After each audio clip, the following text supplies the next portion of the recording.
One afternoon, as we were relaxing on the couch, he turned to me with a serious look and said, "Emily, I think we need to talk about something important." His voice was calm yet firm. My heart raced. Was he second-guessing everything? "What is it, Dad?" I asked nervously. He took a deep breath, his gaze steady. "I just want to make sure we're clear about what this all means. It's not typical. Most fathers and daughters don't have conversations like this," he explained. I nodded, feeling a knot forming in my stomach. "I know," I replied cautiously. "Are you saying you want to stop?" Before diving deeper into this story, I'd like to take a moment to invite you to subscribe to our channel and give this video a like. Your support truly means the world to us and fuels our passion for sharing these intimate stories.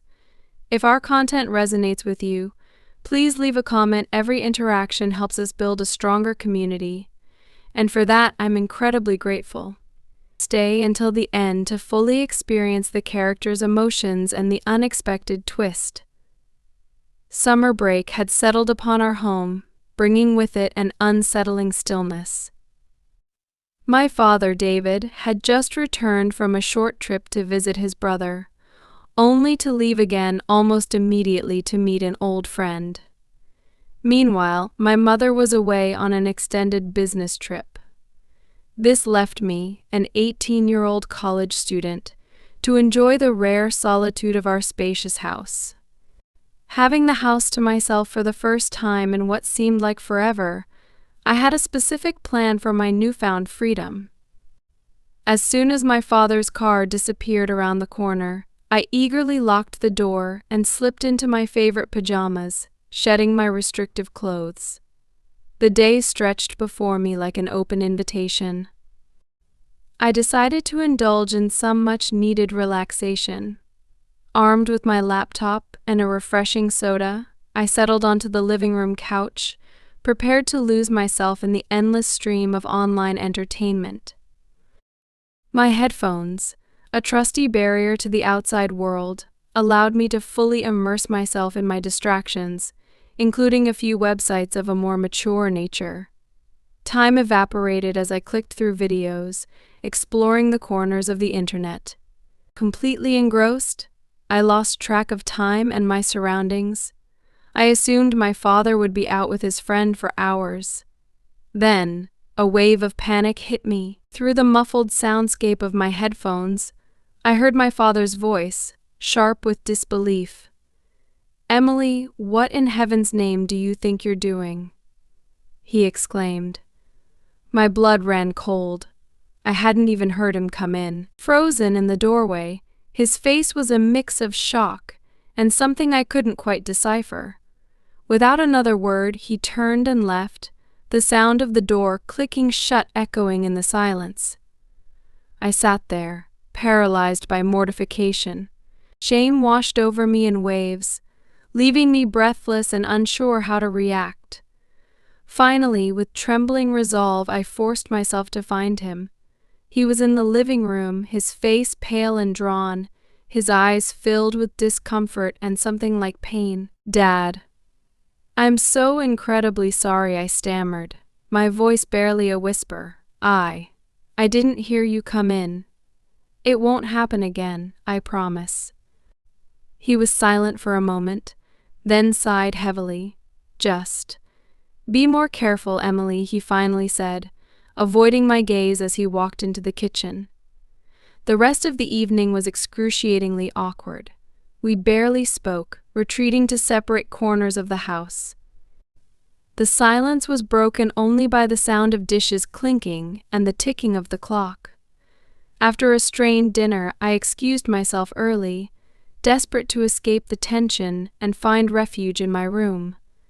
Yet old habits die hard. Despite the lingering embarrassment, I found myself falling back into my routine. Leaving my door slightly ajar to hear when Dad finished cleaning up, I thought I was being discreet. What I didn't realize was that my father, driven by his own complex emotions, had plans of his own. He turned the kitchen faucet on full blast, masking his movements as he quietly made his way to my room. Deep in thought, I was startled when I suddenly heard his voice behind me. "Emily, it's okay. Just don't overthink it," he said softly. I nearly jumped out of my skin, fumbling to close the tabs on my screen. His unexpected presence threw me off balance.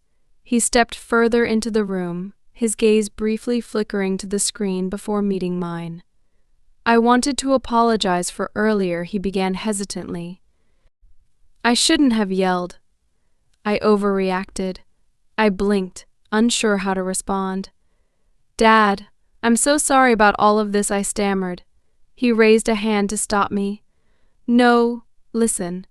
At your age, it's normal to be curious," he said, his tone steady but strained as if forcing himself to speak. "You're young, and I get it." Embarrassed but wanting to be honest, I nodded. I just didn't think you'd be home so soon. It won't happen again. I promise." For a moment he looked at me as if trying to understand something deeper. "How often does this happen?" he asked, his tone more inquisitive than judgmental. I froze, unsure how to answer.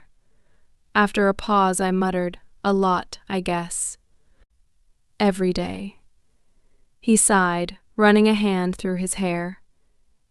"Emily, you're not doing anything wrong, but I can't give you privacy every single day just because of this. You'll..." As we both navigated being in the house together, I found myself wondering how to manage this new dynamic. The conversation had left me stunned. I couldn't fully process how things had shifted. It felt like we had crossed an invisible line, stepping into a surreal space where awkwardness clashed with attempts at understanding. A few days later, during dinner, he caught me off guard again. "So, have you taken care of yourself today?" he asked casually. I nearly choked on my food. "Dad, seriously?" He raised his hands defensively. "Hey, we said we'd be honest about this. No judgment." I guess I muttered, staring at my plate and wishing the conversation would end. After dinner, I retreated quickly to my room, desperate to escape the discomfort. But a few minutes later, he appeared in my doorway again, his usual casual demeanor contrasting with the tension in the air. "Emily, we need to stop treating this like it's some forbidden thing," he said firmly. "Let's just talk about it openly." "Dad, please." "I don't think no, hear me out," he interrupted. "Avoiding it is only making things more awkward." His well-meaning attempt to break the tension only made the situation feel more surreal. He sat down, and the evening veered into an unexpected, almost bizarre conversation as we both struggled to find normalcy within an extraordinary moment. The next morning, I woke up feeling like I was trapped in a dream. The events of the previous day swirled in my mind. Had that really happened? Had my father truly tried to address something so personal in such an unorthodox way? It felt absurd, yet an undeniable tension lingered in the air. Later that day, as I sat at my computer trying to make sense of it all, I heard the sound of my father returning from a grocery run. His footsteps in the hallway prompted me to quickly close my tabs and pretend to be busy. He peeked into my room with a faint smile. "Hey, lunch will be ready soon," he said casually, as if everything were perfectly normal. I nodded, unsure of how to respond. "Okay, I'll be there in a minute." Lunch was quiet and uneventful, though an awkwardness hung between us. To break the silence, I asked, "Have you heard from Mom? Any idea when she might be coming home?" A shadow crossed his face. "Her trip's been extended," he replied, his voice tinged with frustration. "I miss her." That single sentence revealed a crack in his usually composed demeanor, and I realized how much he was carrying. Despite the strange dynamic between us, the tension and awareness of our new reality remained.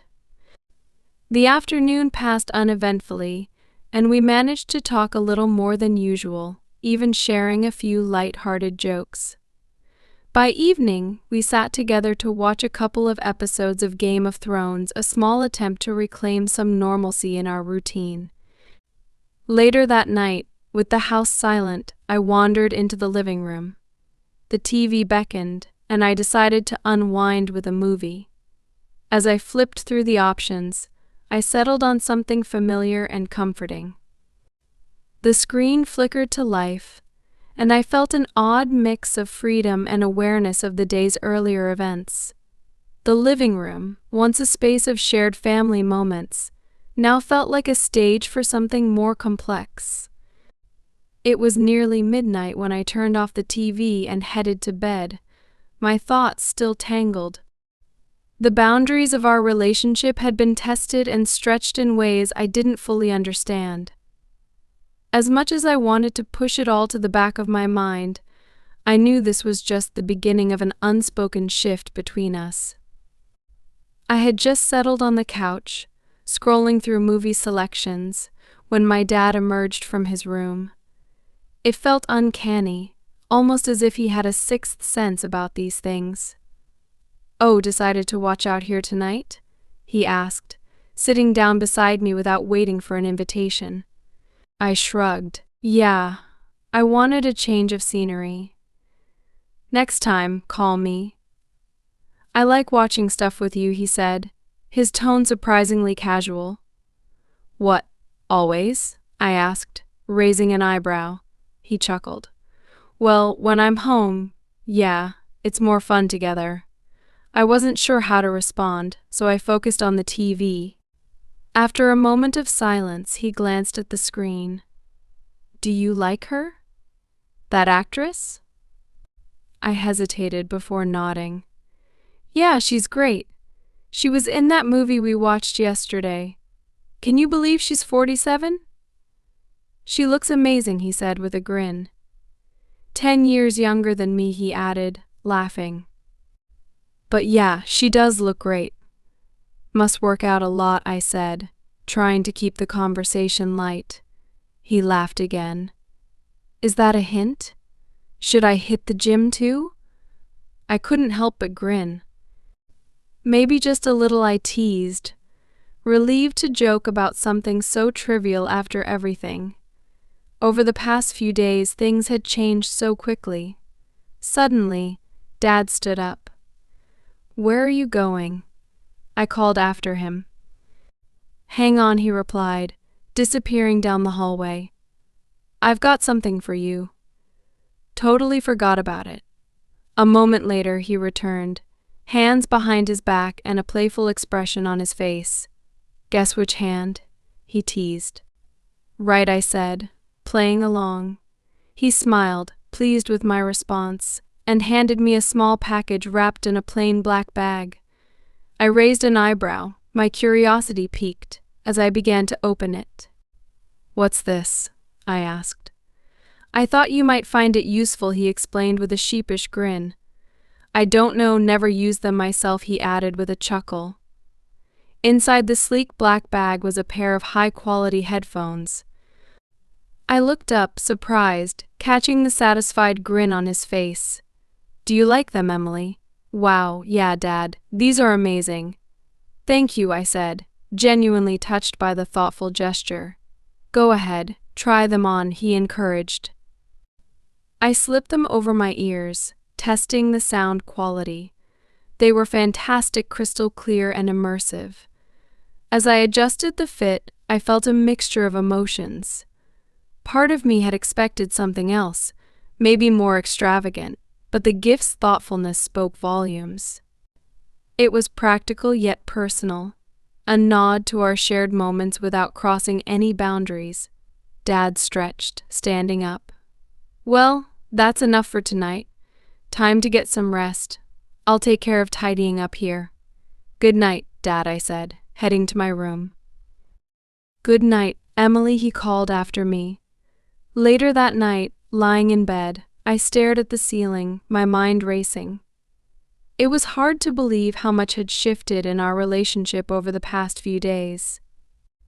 The awkwardness had given way to something else, something strange but comforting, a new understanding.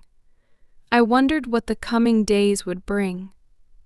There was a nervous excitement, an unspoken question about where this new dynamic might lead. Whatever it was, I couldn't deny that our bond had changed, becoming deeper and more complex than I ever expected. The next morning, I woke with a mix of anticipation and uncertainty. The past few days had undeniably altered my relationship with Dad, leaving me unsure how to navigate this new dynamic. I made my way to the kitchen, greeted by the smell of fresh coffee.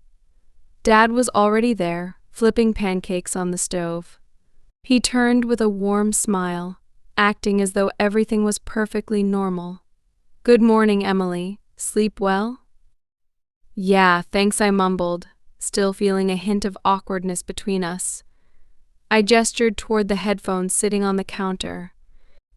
"By the way, these are great." "Thanks again." He nodded, visibly pleased. "Glad you like them. Figured they might come in handy." We ate breakfast mostly in silence, but it was a comfortable quiet. The tension from the previous days seemed to be fading. As I finished my coffee, Dad cleared his throat, breaking the stillness. "Emily, I've been thinking.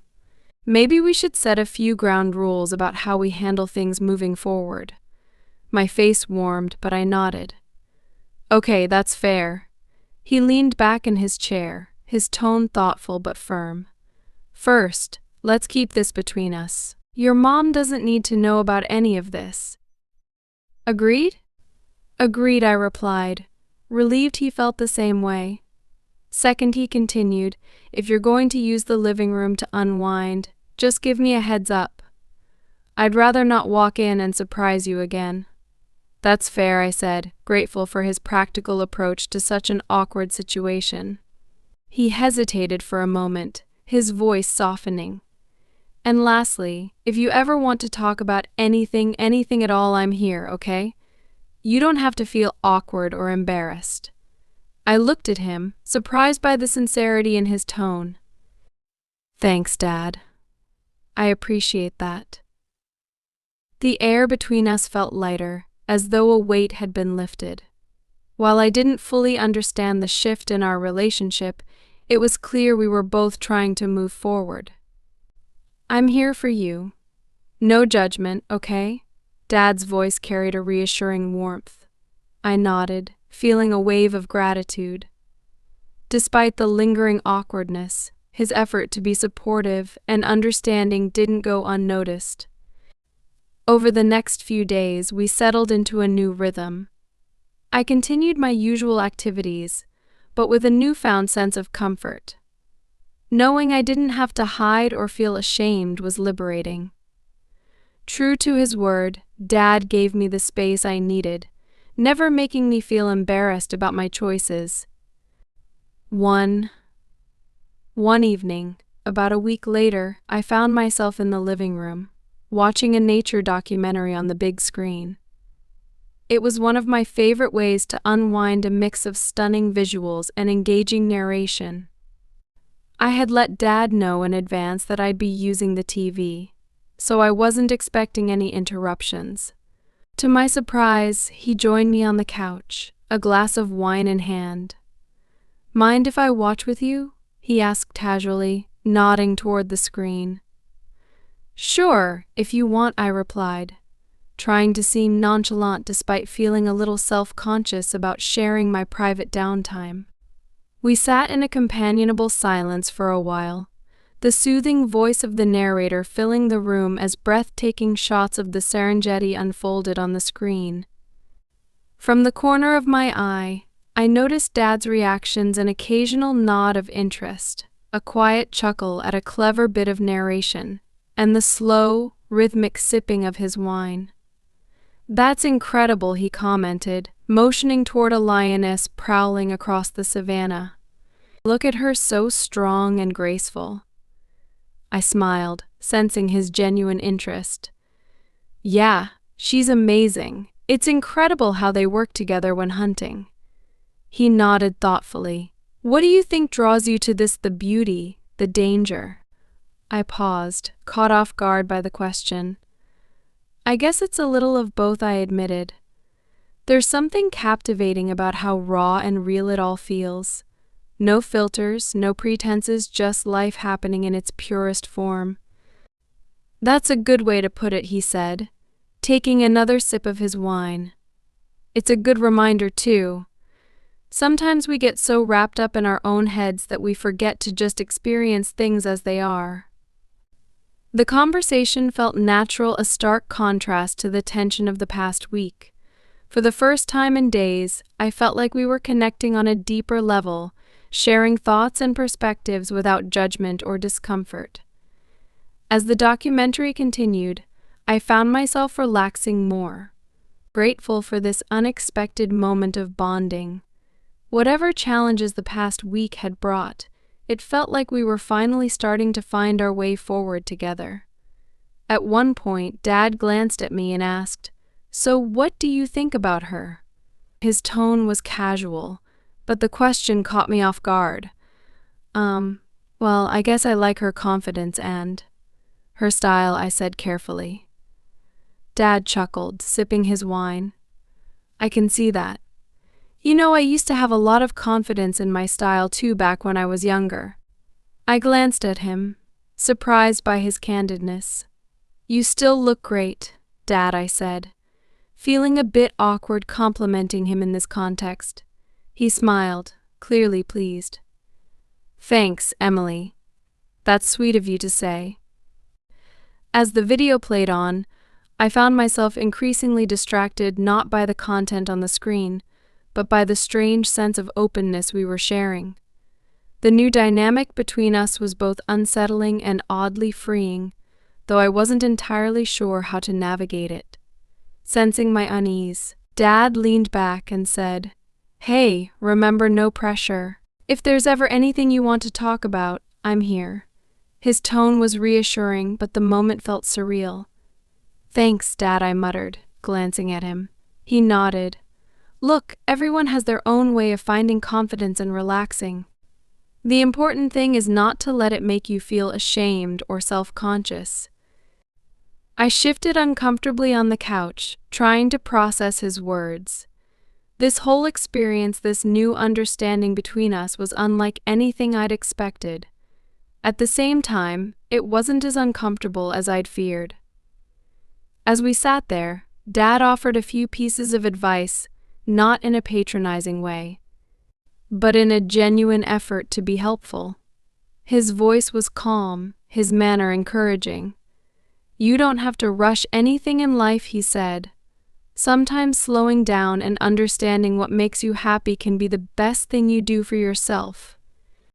I nodded, taking in his words. While the situation still felt unconventional, there was no denying that his intent came from a place of care. The evening ended on a surprisingly light note, with Dad cracking jokes about his own awkward teenage years, which made us both laugh. As I headed to bed that night, I realized that, strange as it was, our relationship had shifted into a new realm of honesty, one that, while unconventional, seemed rooted in mutual respect and understanding. With a muffled sigh, I leaned back on the couch, feeling a sense of relief and calm after our candid conversation. At one point, Dad handed me a tissue box, a small, reassuring smile on his face. Feeling better? He asked softly. I nodded, still avoiding his gaze. Yeah, thanks. He gave my shoulder a supportive pat. Good. I'm glad you're taking this time to figure things out. Now, why don't you freshen up while I start dinner? Sure, I muttered, heading toward the bathroom, my mind spinning.